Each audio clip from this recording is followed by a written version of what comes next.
Hi guys, this is Bullish Buds, your crypto trading buddy. So today we're gonna talk about cryptocurrency. So ano nga ba ang cryptocurrency?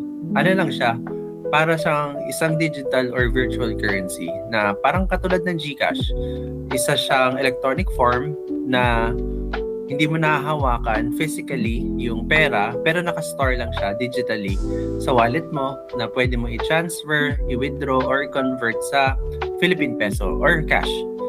Gamit niyo yung computer mo or smartphone, basta may internet connection. So, just take note na lahat ng cryptocurrency ay digital currency, pero hindi lahat ng digital currency ay cryptocurrency. So ano ba ang pagkaiba ng digital currency sa cryptocurrency? So yung digital currency tulad ng GCash or PayMaya, ano siya? It's being controlled by a company. It's being controlled by pwedeng isang company or isang bangko, at ang value niya is directly nakarelate dun sa pera mo kung magkano yung halaga ng Philippine pesos. So parang pag sa GCash, ang 1 pesos mo is equivalent to 1 Philippine peso sa GCash is equivalent to 1 Philippine peso. Gets? Sa totoong buhay. Sa cryptocurrency naman, tulad ng Bitcoin, Ethereum, gumagamit siya ng blockchain technology, and karaniwan dito decentralized siya, so it's not being controlled or owned by bank or a company. So yung halaga nito pabago-bago siya, depende dun sa market price. Pwedeng yung 1 peso mo doon, pwede maging 2 pesos siya or bumaba, maging negative 1. So parang ganon. So it's volatile.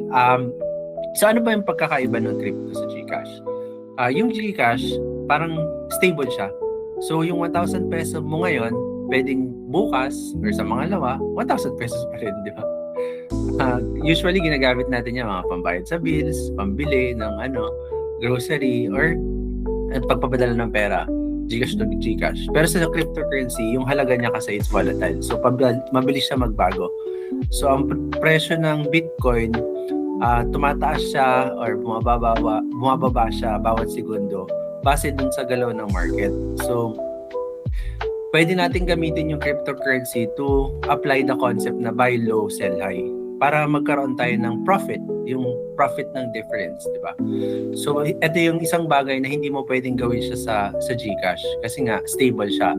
Wherein yung Bitcoin, it fluctuates. So, yung difference, like for example, bumili ka ng piso, tapos umangat sa 2 peso, as binenta mo sa 2 peso, magkakaroon ka ng profit ng 1 peso, di ba? Ayun yung price difference.